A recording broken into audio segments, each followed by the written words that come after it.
এপ্রিলে নির্বাচন নিয়ে আমাদের কোনো দ্বিমত নেই। মৌলিক সংস্কারগুলো আমাদের সামনে দৃশ্যমান হয়। নির্বাচনকালীন কিছু সংস্কার প্রয়োজন রয়েছে। নির্বাচনকালীন সংস্কারগুলো নিশ্চিত করতে হবে। আমাদের সাথে দক্ষিণাঞ্চলের মুখ্য সংগঠক হাসনাত আব্দুল্লাহ আছেন, আমি উত্তরাঞ্চলের মুখ্য সংগঠক হিসেবে দায়িত্ব পালন করছি। আমরা বিভিন্ন জায়গায় যাচ্ছি। এগুলো সাংগঠনিক সফর, অনেক ক্ষেত্রে সাংগঠনিক অফিসিয়ালি সফর না হলেও আমাদের যারা আমাদের নেতাকর্মী আছেন, আমাদের জন্য কাজ করছেন, তাদের সাথে কথা বলার জন্য বিভিন্ন জায়গায় যাওয়া।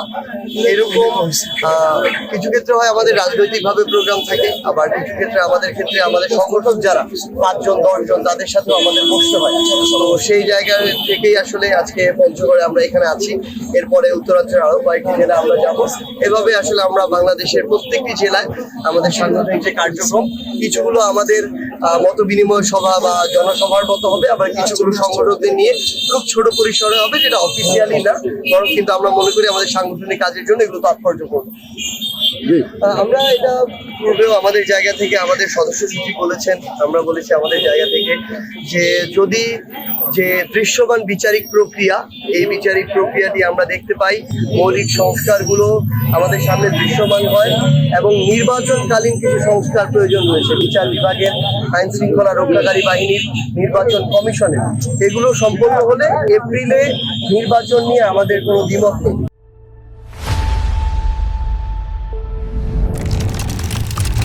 তার পূর্বে এই নির্বাচনকালীন সংস্কারগুলো নিশ্চিত করতে হবে, বিচারগুলো দৃশ্যমান বিচারিক প্রক্রিয়াটি নিশ্চিত করতে হবে, মৌলিক সংস্কারের দৃশ্যমান অবস্থা আমরা দেখতে চাই।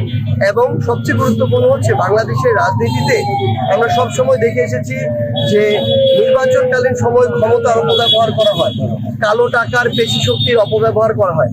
আমরা এই অভ্যুত্থান পরবর্তী বাংলাদেশের এই নির্বাচনে আমরা লেভেল প্লেইং একটি ফিল্ড দেখতে চাই, যেখানে ছোট দল হোক বড় দল হোক সবাই তাদের জায়গা থেকে স্বচ্ছ এবং এই সুষ্ঠু একটি নির্বাচনে একদম স্বয়ংক্রিয় এবং স্বয়ংসম্পূর্ণভাবে এই নির্বাচনগুলোতে তারা অংশগ্রহণ করতে পারবে। এবং তারা যারা তুলনামূলক এখানে বিভিন্ন ধরনের সবার পেশি শক্তির কথাই বলি আর অন্য যাই বলুন না কেন, রাজনৈতিক শক্তি সাংগঠনিক শক্তি সমান নয়, কেউ যেন কারো দ্বারা এখানে ক্ষমতার অপব্যবহারের শিকার না হয়। এবং যে অপ্রীতিকর ঘটনাগুলো আমরা বিগত নির্বাচনগুলোতে ভোট কেন্দ্র থেকে শুরু করে নির্বাচনী এলাকায় দেখেছি, ভোট কেন্দ্র দখল করা, ব্যালট চুরি করা, এই টাইপের ঘটনাগুলো যেন আমরা আগামী বাংলাদেশের কোনো নির্বাচনে না দেখি। সেই ক্ষেত্রে এই অন্তর্বর্তীকালীন সরকারকে ততটুকু পেশাদারিত্বের পরিচয় দিতে হবে আইন শৃঙ্খলা রক্ষাকারী বাহিনীর মাধ্যমে, নির্বাচন কমিশনের মাধ্যমে এবং বিচার বিভাগের মাধ্যমে।